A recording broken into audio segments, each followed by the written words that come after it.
welcome back to Seconds Out. My name is Ayman. It's a real pleasure to be joined by Boogie2988, who's been on a real journey to get to this point. We're talking about that off camera, talking about that journey. I'll let you start from where you like to. Yeah, so this has been a hell of a journey getting here. For the last 6 years, I've been working on my body, trying to get my body straight. I got bypass surgery, lost 200 pounds. And in the last year, I've really been focused on getting my mind straight. And just the last few months, I did a tremendous amount of psychedelics with a psychedelic therapist.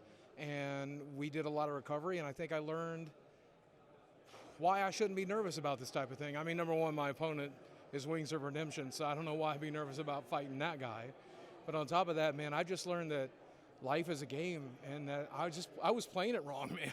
I've learned that, we're here for the purpose of experiences, whether the experiences are good or bad, and they all lead us to becoming the soul or the person that we're supposed to be. And I'm just so excited to have this experience, man. To have lost this weight, to be able to get into the ring, to show people that it can be done. Win or lose, it's going to be a good time, but I do think I got this win. Now, let's specifically talk about the weight. How much have you lost, and how do you feel for losing that weight?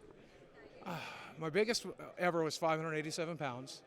I got down to like 340, and I put some weight back on as I've been training and everything else, but I should weigh in at about 390, so that's about 200 pounds lost and kept off.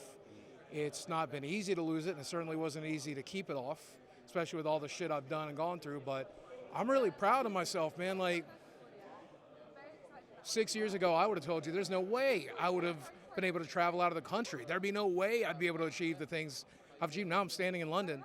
I used to be in a wheelchair, man. Everything I did was in a wheelchair. Go to the doctor's office, go shopping at Walmart. I had to do it in a wheelchair. Now I'm walking around London. I'm having the time of my life. You know, I think my biggest mistake was choosing comfort over pain. You know, if you choose comfort now, you'll have the pain later. If you choose pain now, you'll get the comfort later. I just did everything wrong. I did everything backwards, but I think my head's finally on straight. I think my body's coming along with it, and I think this fight's another nice big step in the right direction. Hakeem has been a big influence in terms of getting you in the ring. I believe when this first was mooted about you getting in the ring, he pitched Sam HYDE to you, didn't he? Yeah. But you knocked that back, right?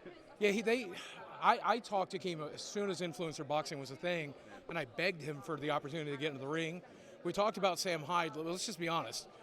Sam HYDE was going to kill me, right? We talked about a few other people, but everybody backed out. And if I'm being honest with you, I thought Jordy was going to back out. But I'm so glad to finally get my opportunity in the ring. I'm so glad to finally get the chance to do it. And Hakeem has been surprisingly supportive the whole time. That man literally said to me at one point, like, I want to pay you to work out. I want to pay you to save your own life. Okay, absolutely. Give me that opportunity. Give me that shot. And we got that shot, and I'm glad he gave it to me, and I'm glad to take it. What have the people that you deem to be close to your heart said about you taking this fight in terms of the risks? Of course, there's always risks when it comes to getting in the boxing ring, and how hard has it been to fight back against those kind of people that maybe have said, maybe don't do this? Everybody's told me not to do it. There's very few people. My doctor has told me not to do this. My dentist told me not to do this. He's like, you're risking $30,000 worth of dental implants, man. And the answer is, I gotta. Everybody that's told me, oh, well, what if something happens? What if, man? Every time I step into a car, what if? Every time I step on a plane, what if? What if? We can't live our lives based on the what ifs, okay? What if I win this thing? What if this is a new career for me? What if this is the guide that I follow for the rest of my life to lose my weight? What if? If we're talking about what ifs, let's focus on the positive for a change, because I spent a lifetime focusing on the negative what ifs, and look where that shit got me. So let's focus on the positive for a change. That's what I told everybody, including my doctor, and they've all said, look, go out there, do what you got to do. If it works, great, and if not, we'll be here to help you pick up the pieces. And I'm just so grateful to have that support structure. People are amazing, man. Wings of Redemption, Jordy Jordan is the rival who'll be stepping in the opposite corner on Saturday night. What do you make of him as a fighter, the clips you've seen of him? How do you feel you two will size up in the ring? Dude, he is a wet blanket of a human being. I don't know if you've tried to interview him or talk to him. I'm a people pleaser. I want to be friends with everybody. There's just some people you can't be friends with. I think you have to have a personality to be friends with somebody. I tried to reach out to him early on and like talk to him as a person. How's your training going? I'm proud of your weight loss. That dude shut me down every step of the way because he always takes the path of least resistance. he says he's lost 30 pounds going to this fight. He says that he's getting stronger. He says he's getting better. I guess we'll find out on Saturday. But my best guess is he hasn't done the work he needs to do. My best guess is he's not ready for the cardio. My best guess is I will most likely be able to outpace him and hopefully outlast him. And he's got reach on me. He's got height on me. He's got age on me. He's got mobility on me. I'm dealing with a busted back, busted knees. Like I know I go into this fight as the underdog, but I got a feeling that once he starts to getting tired, if I hit him once, he's going to choose to go down, and he's not going to choose to get back up. I feel like he's going to see the opportunity to take a nap and lay his ass down, and he's going to take it. You partly answered my next question, and you said, look, you're coming in as the underdog. I asked Wings what he thought his status was, and he said he's the favorite in the fight. Do you think that's the fair assessment, like you mentioned, and do you think that brings the pressure on him as opposed to you? Dude, he has to be the favorite in this fight. He's younger than me, he's taller than me, he's healthier than me, he's got more reach than me. I mean, every metric, he should be the favorite in this fight.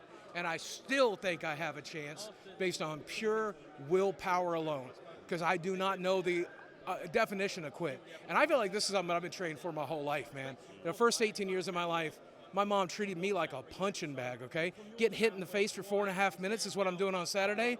We just called that breakfast in my household, okay? That woman hit me in the head with hammers. She cut me with knives, burnt me with cigarettes, right? I'm ready for this. I don't even think I'll feel it when he hits me. Break my nose, bust my jaw, I won't feel it. I ain't going down until I plan to go down. How does Jordy get through that? If he wins by decision. That's it. I'm Rocky in this shit. I'm making it all the way. You will see me at the end standing at round 3, okay? And if he wins by decision, I still win. I still win because I'm a 48-year-old man who got his shit together and stepped in that ring. Doesn't matter what a judge says. I win. I win by being here. You certainly inspire me, and I'm very much pumped for the fight. Is this a one and done for you? You mentioned that you had other names pitched to you. Could we see you back in the ring, whatever happens on Saturday? Haven't sparred a little bit, dude. It's like a drug.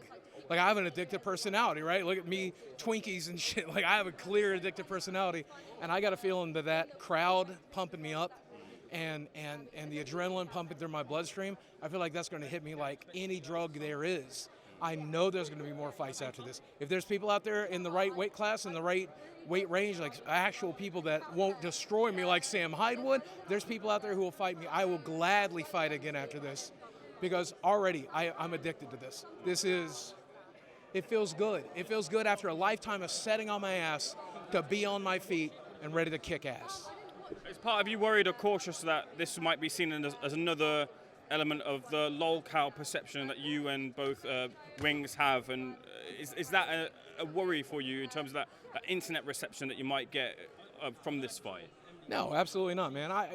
I've been fat my whole life. I've been a freak my whole life. You put me on a sideshow, I'll perform. I don't care, right? If people are laughing at me or people are laughing with me, I don't care, as long as you forget about your own shitty life for a little while and you laugh, okay? But I'm really hoping on Saturday the people who are tuning in to laugh at us will learn to laugh with us a little bit. Okay, I think we're going to put on a good show. I got some good stuff planned for my walk-in, for everything. I'm going to try to entertain the people. I'm a born entertainer. If you want to see the fat guy dance, I'm willing to dance. I think there's a lot of people out there who will never respect me or Jordy, but I don't see them stepping in the ring either. I don't see them fighting another person. I don't see them changing their lives the way me and Jordy have, right? You spend less time on the internet talking and spend more time doing, right? Don't try to tear other people down. Build yourself up, all right? You can achieve 10 times what I've achieved. How in the fuck is somebody out there doing less than I'm doing? I'm one of the laziest people I've ever met. How are you doing less than I'm doing? Get off your ass, stop laughing at the locals, and build something for yourself. Do you think you'll get that respect from the community after this fight, whatever happens? And is that a goal of yours to win back the respect after quite a few false starts, I guess, to be fair to say? I think there's going to be people out there who do gain some respect from me here, but you know, the most important person is me. Man, I've been afraid to be in a fight my whole life. I've been afraid of violence. I've been afraid of making a fool out of myself like this my whole life. And if I step into that ring on Saturday, if I make it to the end, I'm going to be proud as there ever can be. I don't give a damn if you're not proud of me. I'm proud of me. You know, if somebody out there decides, oh, he'll always be a locale, he's always be a joke, that's fine. as long as I'm no longer a joke to me. That's what matters. I got to live in this head for the rest of my life. I got to live in this body for the rest of this life. And I'm finally trying to do what this body and mind needs, you know? A couple of final questions from me. Were you disappointed to see Idubbbz kind of bring you in that Sam HYDE kind of back and forth in the video there as kind of a bit of a mockery? Yeah, you know, I'm going to give Idubbbz all the credit that I can. I think, you know, he probably meant it to prove a point, but I also think you can prove that same point. Come to the stage, please. Kieran Simpson, come to the stage, please. Yeah, I was disappointed in seeing Idubbbz drag me into that shit. And I mean, I'll give him all the credit in the world. He was using me to prove a point that, you know, what I'm doing is kind of a clown show and you know, the talent of misfits or whatever. Here's the thing. Ian met me when I was in a wheelchair, man. He met me at a time that I couldn't stand up.